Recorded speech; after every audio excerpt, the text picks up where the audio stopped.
अस्सलाम वालेकुम। मैं माज़रत चाहता हूँ, मुझे शदीद ज़ुकाम है, बुखार है, तो उसकी वजह से मैं थोड़ा-सा मेरी गुफ्तगू का रब्त वगैरह वो ख़राब हो सकता है। दुआ कीजिएगा अल्लाह मुझे मुकम्मल तौर पर शिफ़ा-याब कर दे। जो कल के दिन में, आज बुध है, मंगल के दिन में जो हुआ है, जिस तरह का हमला किया इसराइल ने दोहा के ऊपर, 10 वहाँ वो ब्लास्ट हुए हैं, डायरेक्ट मिनिशंस उन्होंने एरियल स्ट्राइक की है। बकौल इसराइल के उन्होंने 15 फाइटर जेट भेजे थे अपने, उन्होंने 10 मिनिशंस फायर किए हैं और एक ही बिल्डिंग के अंदर एक ही सिंगुलर टारगेट था उनका, और टारगेट उनकी हमास की लीडरशिप थी, जो वहाँ पे इसराइल के और अमेरिका के बिहाफ पे उनकी इजाज़त के साथ कतर ने होस्ट किए हुए थे। कतर जो कि एक अलाइड मुल्क है अमेरिका के साथ और अलाइड मुल्क है इसराइल के साथ, उनकी ओपन मुलाकातें होती हैं, अब्राहम अकॉर्ड्स का वो एक एडजेसेंट हिस्सा है।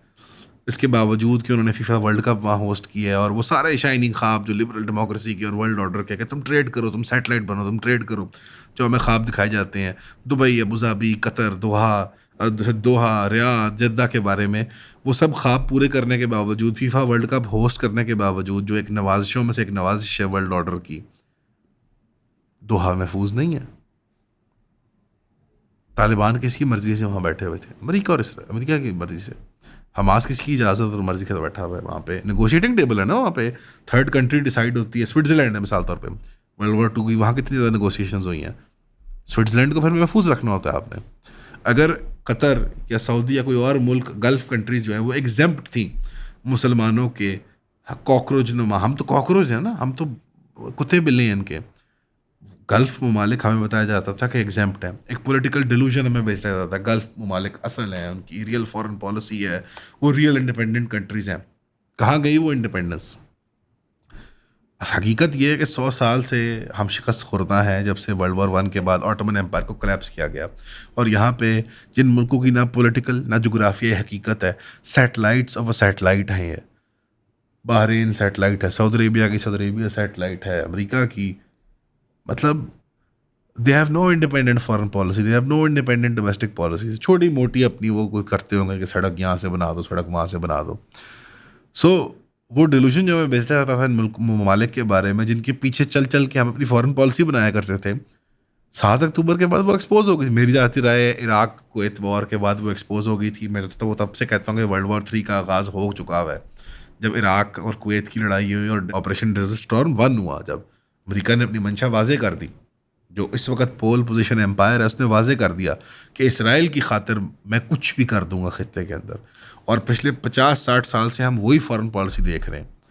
हमारे पॉलिटिकल कॉरिडोर, हमारे मिलिट्री कॉरिडोर नहीं जागने को तैयार। जीसीसी शील्ड जो है उसने क्या उखाड़ लेना है? एक पे हमला सब पे हमला है। सऊदी अरेबिया ने इसको हमला तस्वर किया अपने ऊपर, यूएई ने किया, बहरीन कुवैत क्या करेंगे, ओमान क्या करेगा, रिमेन्स टू बी सीन। पिछले 2 सवा 2 साल से वो क्या देख रहे हैं?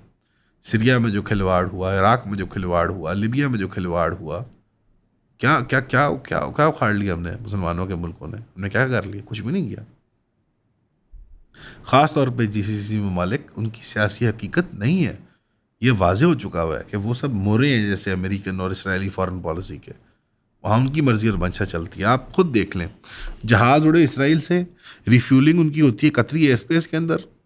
ब्रिटिश स्पाइंग प्लेन स्पाइंग करते हैं, स्पेशल इंटेलिजेंस देते हैं। ब्रिटिश रिफ्यूलर्स कतर से उड़ के वहीं लैंड करते हैं, वहीं रिफ्यूल करते हैं उनको, इसराइली जहाज़ों को।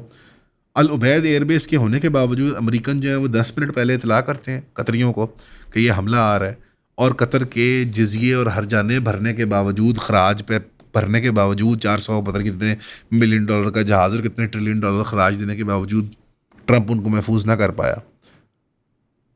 अपने ही मुल्क के एसेट्स इस्तेमाल होते, ना रफ़ाइल काम आया, ना अमेरिकन एयर डिफेंस सिस्टम काम आए। जो रिपब्लिक्स हैं मुसलमानों की, तुर्की, ईरान और पाकिस्तान, 3 बड़ी रिपब्लिक्स जो हैं, we are somewhat real countries.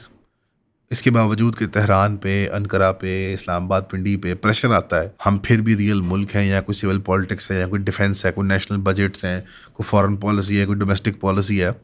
अब हमें मैदान में उतरना पड़ेगा, क्योंकि इसराइल की नज़रें ना सिर्फ मशतल अक़सा पे हैं, उसकी नज़रें हिजाज़ के ऊपर भी हैं, मदीना के ऊपर हैं।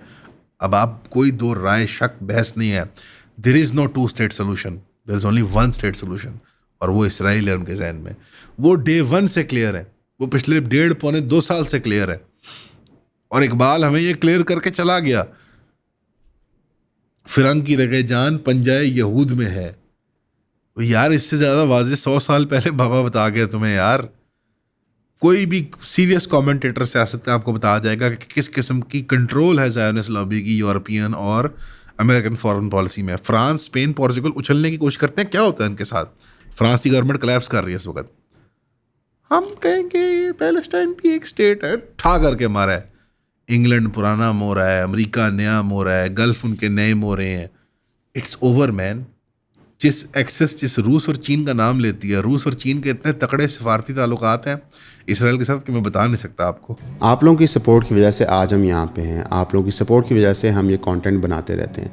आप लोगों की सपोर्ट हमें चाहे इनबॉक्स डीएम की मद में है, चाहे वो कमेंट की मद में है, या स्पेशली 3000 रुपये की सब्सक्रिप्शन की मद में है, हमारे काम को बहुत आगे लेके जाती है। हमें किसी प्लेटफॉर्म की तरफ से कोई सपोर्ट नहीं है। आपके सामने हमारा चैनल डिमोनेटाइज हुआ है, एक दफ़ा नहीं 2 दफ़ा। उसकी वजूहत भी हमने आपको बताई हैं। डिमोनेटाइजेशन या फिर किसी की आवाज़ बंद कर देना बहुत गलत है, चाहे वो किसी भी इशू पे बात कर रहा हो। फ्रीडम ऑफ स्पीच के साथ खड़े हुए और हमें 3000 रुपये की सब्सक्रिप्शन प्रोवाइड करें। हमने ऑलरेडी ज़्यादा कंटेंट प्रोड्यूस करना शुरू कर दिया अपने पेड सब्सक्राइबर्स के लिए, और हमारी इवेंचुअली कोशिश होगी कि जो हमारा आधा कंटेंट है वो पेड सब्सक्राइबर्स के लिए ही हो। तो ईऑन फैमिली का पार्ट बने, 3000 रुपये दें, सब्सक्राइब करें। अब एक लिस्ट ऑफ कॉन्डमनेशंस है, रूस और चीन का भी इसमें जिक्र आ गया। पुतिन टोपी पहन के दीवार पे गया हुआ है, दीवार को मला हुआ उसने भी, ठीक है ना। रशिया, चाइना और रशिया के साथ सोवियत हो या नया हो, जो इसराइली मोसाड का और जो यहूदी लॉबी का ताल्लुक है, किस किस्म के एस्पिनाज में वो शामिल रहे हैं। वेपन स्मगलिंग, क्या क्या चीज़ें नहीं की, क्या क्या अमेरिकन डिज़ाइन उनको उन्होंने लीक नहीं किया। इस डिलूजन से बाहर आ जाएं। हमारा कोई वाली वारिस नहीं है इस दुनिया में मुसलमानों के मुल्कों के सिवा आपस में। रूस भी उनका लाया और रूस ने भी, it's a gross violation. UN secretary ने कहा एंटोनियो गुटेरेस ने flagrant violation, bodacious violation, unacceptable violation. Germany ने कहा अनएक्सेप्टेबल, फलाने ने कहा ये, फलाने ने वो कहा वो। इसराइल एक ही ज़ुबान सुनना चाहता है और सुनता है और समझता है, वो वायलेंस की ज़ुबान है, वायलेंस की। हमारे हुक्मरानों को नज़र नहीं आ रहा है नेपाल के अंदर क्या हो रहा है, इंडोनेशिया के अंदर क्या हो रहा है। इन मुल्कों के अंदर किस किस्म के कूच कराए जा रहे हैं इस्टेब्लिश्ड निज़ाम को चैलेंज करने के लिए। सऊदी अरेबिया को लगता है उसका तख्त महफूज है। मैं अब ये पॉलिटिकल रियलिटीज़ हैं, इसके बावजूद कि ये पॉलिटिकल फिक्शन है, मैं कहता हूँ ये रियासतें भी हमारी, ये ममलिकतें भी कायम रह जाएं, ये भी बहुत बड़ी बात है। तन मन धन लगाने को तैयार है कि सऊदी रियासत बच जाए, ऐसी बादशाहत ही बच जाए। क्योंकि अगर इनको उखाड़ दोगे जो इसराइल कर रहा है, इसराइल आपको पार्टनर नहीं बना सकता। लिबरल्स को समझ नहीं आ रही दुनिया में ये। अभी तक वो कह रहे हैं दोस्त बन जाओ, सैटेलाइट बन जाओ, ट्रेडिंग कर लो, ये कर लो। यार दोहा बना लिया ना, हर अमेरिकन यूनिवर्सिटी को इंपोर्ट कर लिया, वहाँ पे नाइट क्लब भी खोल दिए, बेली बार डांस भी खोल दिया, वो डब्बू फवाद चौधरी का वो भी खोल दिया वहाँ पे नाइट क्लब। क्या निकला?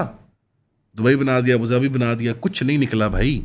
कुरान ने ये दानिश, ये हिकमत, ये विजन दे दिया आपको, वो तुम्हें तब तक नहीं कबूल करेंगे जब तक उनकी तुम मिल्लत का हिस्सा नहीं बन जाओगे। मिल्लत का मतलब है सिविलाइजेशनली तुम्हें तब्दील होना पड़ेगा, तुम्हें अंदर से उखाड़ के नया सिस्टम लाना, सॉफ्टवेयर अपडेट करना पड़ेगा, पूरा सिस्टम तुम्हें। और तब भी ताबेदारी की हालत में कबूल करेंगे। Second in command, third in command, lackeys, मुट्ठी चाप, हमारे मुलाजिम। तुम्हारी चमड़ी भी गलत है और उससे बढ़ के तुम्हारी जुग्राफियाई हकीकत गलत है, और सबसे बढ़ के तुम्हारा दीन उनको मसला है। दीन एक सिविलाइजेशनल मसला है, एक मिल्लत का मसला है। मजहब से उनको कोई मसला नहीं। तुम्हारे पढ़ो नमाजें, रोजे रखो, कोई मसला नहीं, वाइट हाउस में जाके इफ्तारी करो, ये मसला है। जुग्राफियाई तौर पर बादशाह कौन होगा, गल्फ का ट्रेड कौन कंट्रोल करेगा, गुजरगाहें कौन कंट्रोल करेगा, ये हमारी गुजरगाहें हैं। हम 2 बिलियन लोग हैं यार, रिस्पेक्ट योर सेल्व्स। ये हाथ जुड़े हुए पावर कॉरिडोर से, कंडेम ना करें। अब कंडेमनेशन से बात आगे निकल गया। इसराइल बहुत बड़ी जंग की तैयारी कर रहा है। कोई बच्चा है, कोई है, यहाँ पे क्या प्रॉब्लम है? बिजनेस एज यूजुअल है, महकमे वाले काम कर रहे हैं, EOBI है, सोशल सिक्योरिटी है, पंजाब राशन कार्ड बांट रहा है। हम लोग वॉर फुटिंग कहाँ है? लाहौर शहर में जाएं, बाहर पिंडी इस्लामाबाद पावर कॉरिडोर के शहरों में जाएं तो बाहर होटल आबाद है, कैफेज आबाद है, लोग बेटियों के रिश्ते दे रहे हैं, लोग शादी हॉलों में गुलछरे बना रहे हैं। ये सिविलाइजेशनल वॉर फुटिंग नजर आ रही है आपको कहीं पे? ये कौम संजीदा आपको नजर आ रही है? ये वही कौम है जहाँ पे PSL हो रहे हैं, और ये वही कौम है जहाँ का एक आदमी, एक सेनेटर, एक कश्ती पे बैठ के जा रहा है मुआसरा तोड़ने। एक ही मुल्क से ये हो रहा है। यानी एम आई क्रेजी? ये कॉग्निटिव डिसोनेंस का हम शिकार हैं। We are in a civilizational battle, sorry war. Battle तो छोटी होती है, वॉर, और ये एग्जिस्टेंशियल नेचर की वॉर है। इसमें तुर्की की सॉवरेनिटी शामिल है, ईरान के न्यूक्लियर अजाइम शामिल है, पाकिस्तान के एग्जिस्टिंग न्यूक्लियर एसेट शामिल है। ये सब दाव पे हैं। टेरिटोरियल इंटेग्रिटी आपकी, आपका गल्फ जजीरा नुमा अरब जिसको पाक कर दिया था रसूलुल्लाह ने, वो ऑक्यूपाइड है। उसमें काफरों की इक्विपमेंट और मिलिट्री इस्टेब्लिशमेंट्स वहाँ अल उबैद एयरबेस कतर के अंदर है। अल उबैद एयरबेस कतर के अंदर है। It is the strongest biggest regional airbase. 10 minute पहले वार्निंग दी अमेरिकन ने कि ओ हमला होने लगा।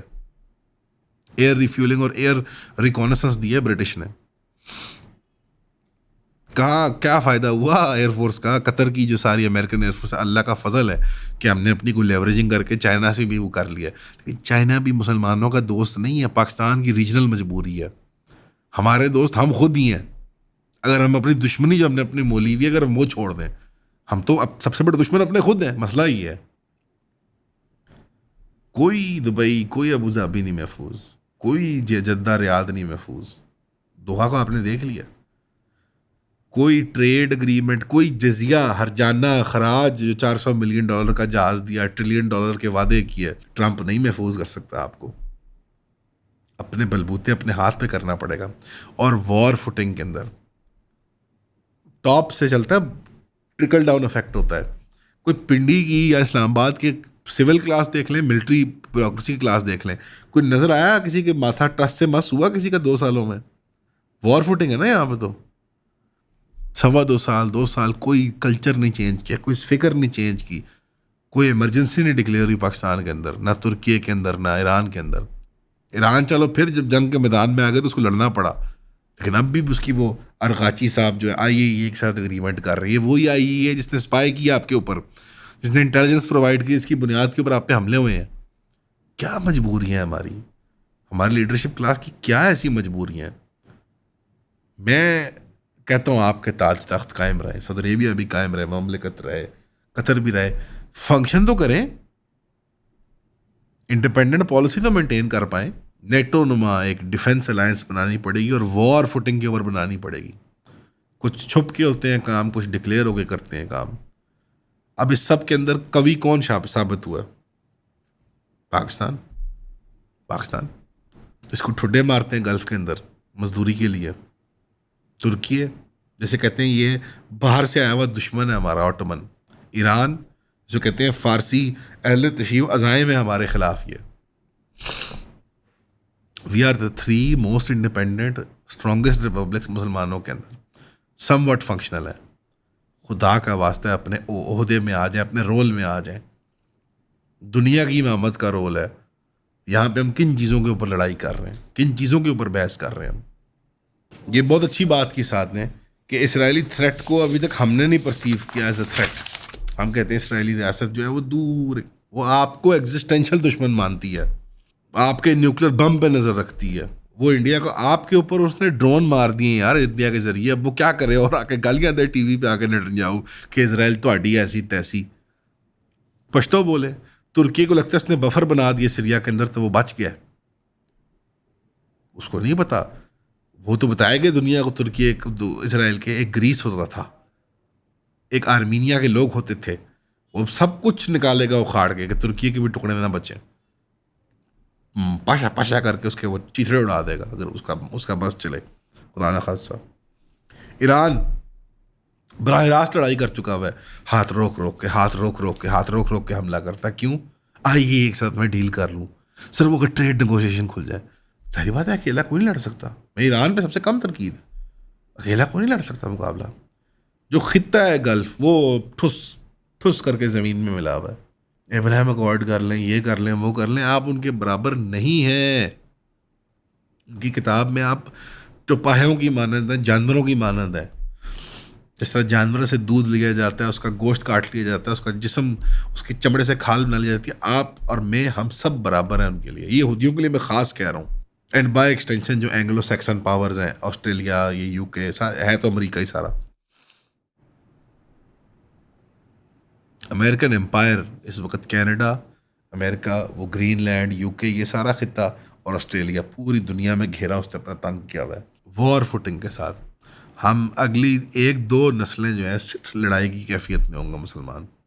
नज़र आ रहा है यार इसमें, मतलब मुझे समझ नहीं आ रहा इस पर नाराज़ क्यों होते हैं लोग इन बातों पे। मैं पागल हूँ या मैं झूठ बोल रहा हूँ या लोग झूठ बोल रहे हैं दानिश्वर, कि किधर से आपको नज़र आ रहा है ये अमन और शांति की तरफ जाते हुए चीज़ें, या कोई रेजोल्यूशन की तरफ जाते हुए कहाँ नज़र आ रहा है? खुदारा 2 स्टेट सोल्यूशन वाली बात करना बंद कर दें, डिप्लोमेटिक और ये और वो और इंटरनेशनल लॉ की लैंग्वेज करना बंद कर दें, अग्रेसिव स्टांस में आए, अब सामने आए मैदान में। अब कोई सोल्यूशन नहीं है। रिंग के भी मर सकते हैं, और मरना है वैसी ना तान कर गोली सीने पे खाएं, आप सीने पे खाएं। और मैं आपको बताऊं, अगर आप स्ट्रॉन्ग फुटिंग पे आके मुतहद हो जाएं, इस तरह ख्वाजा साहब ने कहा है और बिल्कुल ठीक कहा है, लेकिन सर 2 साल पहले ये बात याद आनी चाहिए थी आपको। 2 साल पहले भी ये उतनी हकीकत थी कि गल्फ ममालिक की कोई सिक्योरिटी अंडर राइट नहीं करता सिवाय अमेरिका, जितनी आज है। और आज से 50 साल पहले भी ये हकीकत थी, जब आरामको पहली बार सऊदी अरेबिया के रेगिस्तानों में, सहराओं में उसने छौनियाँ बनाई थी। We are fully occupied. किस डिल्यूजन से हम बाहर कब निकलेंगे? खुदारा मजहबी तबके से मेरा ये अपील है, मैं आपके गोडे गिट्टे पकड़ूं, ठोड़ियाँ पकड़ूं, आप किस हिल पे आप लड़ना मरना चाह रहे हैं? कभी कोई कहता है निकाह के उस पर हम लड़ जाएंगे, कोई कहता है हम LGBT के उस पर लड़ जाएंगे। आपकी सिविलाइजेशन को वो अंदर अंदर से तबाह कर रहे हैं, आप क्या लड़ाइयाँ पैसे कर रहे हैं? अभी अल्लाह की कुदरत हुई है, हमास की कुछ लीडरशिप बच गई है, वो सर्वाइव कर गए इस अटैक के अंदर। बट कितने और दिन इसराइल खिते को चैन से नहीं बैठने देगा, वो आपके बनाए हुए सिस्टम्स को ख़राब करेगा ताकि आप ताबेदार होकर रह सकें। इत्तबा करनी है इसराइल की तो बी माई गेस्ट, देख लें उनका इत्तबा कैसा है। कुत्ते वाला सलूक करते हैं वो, या जो 10-20 साल की अल्लाह ने ज़िंदगी दी है, लिखी है जितनी, इज़्ज़त के साथ लड़ के देख लें, गरज के देख लें। There is no diplomatic process, there is no language, there is no out. मैं माजरत के साथ, लोग कहते हैं लॉबिंग करें, लोग कहते हैं ये करें, वाशिंगटन में पैसा खर्च करें। आप इसराइली लॉबी से ज़्यादा पैसा खर्च कर सकते हैं। गल्फ ने आपको नकद $1 ट्रिलियन दे के दिखाया है। आप $1 ट्रिलियन दे सकते हैं पाकिस्तान, ईरान, तुर्की से? मैं कहता हूँ है, दे सकते हैं। पाकिस्तान PI का देना प्राइवेट जहाज ट्रंप को। एक लैंग्वेज है हमारे पास। आपको साबित कर दिया अल्लाह ने कि मई में अल्लाह ने फतह दी एयरफोर्स के हाथों, और ग्राउंड फोर्सेस ने कश्मीर में ग्राउंड गेन किया और मुंह तोड़ जवाब दिया इंडिया को। अब दुनिया आपको एहतराम से देखती है। 25 साल बाद एहतराम की निगाह से देखा है वो किसी ने? इस वक्त जो पॉलिटिकल हकायक हैं दुनिया की, और हमेशा से रहे हैं, पॉलिटिकल पावर एक गन के बैरल से निकलती है, किसी लॉ मेकर के कलम से नहीं निकलती। इन्वायरमेंट लग रहा है पाकिस्तान में आपको, तुर्की में, ईरान में, कि हम गन के बैरल पे अपने इज्जत और हक लेने के लिए तैयार खड़े हैं? Not at all. ईरान ने इसमें फिर बनिस्बत बेहतर दिखाया है। तुर्की की बारी है, और सऊदी अरेबिया की बारी है, और लिबिया और सीरिया और लेबनान की। 4 मुल्क गलत बताएं, सही बताएं? सीरिया, लेबनान, तुर्की है, सऊदी अरेबिया। आप चाहते हैं कि वो अरमेन हिजाज के करीब आए, फिर हमें गुस्सा चढ़े, इश्तियाल है। हरम अक्सा के ऊपर वो बदमाशियां करते हैं, वो पैर से रोनते हैं, वहां पे गंदगी का ढेर उन्होंने इकट्ठा कर दिया उसके इर्द गिर्द। कभी कहते हैं हम कट्टा काटेंगे, कभी कहते हैं हम ज़िबा करेंगे उसको, कभी कहते हैं कट्टे को आग लगाएंगे हम। मतलब मुझे नहीं समझ आ रहा। पाकिस्तान में बिजनेस एज यूजुअल है। दुआ करिएगा हमारे लिए, लेकिन दुआ कीजिएगा इस उम्मत के लिए कि हम कुछ करने लायक हैं, रिसोर्सेज भी हैं। यही $1 ट्रिलियन अगर मैं मिसाल तौर पर पाकिस्तान ने टर्की और ईरान को दिए होते, इवन यमन को दे दिए होते कतर ने और बहरीन ने और UAE ने और कुवैत ने और सऊदी अरेबिया ने, हम शायद बेहतर ही दिफा कर लेते। मेरा ख्याल है अगर हमारी वहाँ एयर डिफेंस होती तो मैं फखरिया नहीं कह रहा, आजिज़ से कह रहा हूँ, बट वांगे दौल कह रहा हूँ, मेरा नहीं ख्याल इसराइल के जहाज़ वहाँ एंटर भी करने थे एयर स्पेस में। Pakistan is a military economy, then so be it. माजरत चाहता हूँ अगर कुछ मैं ज़्यादा कम बोल गया, दिल की भड़ास, बट आई डोंट नो इस ज़माने में सेन कैसे रहता है इंसान। दुआ कीजिएगा हमारे लिए भी और हमारे प्लेटफॉर्म के लिए भी, ख़ास तौर पे उम्मत मुस्लिमा के लिए। अस्सलाम वालेकुम।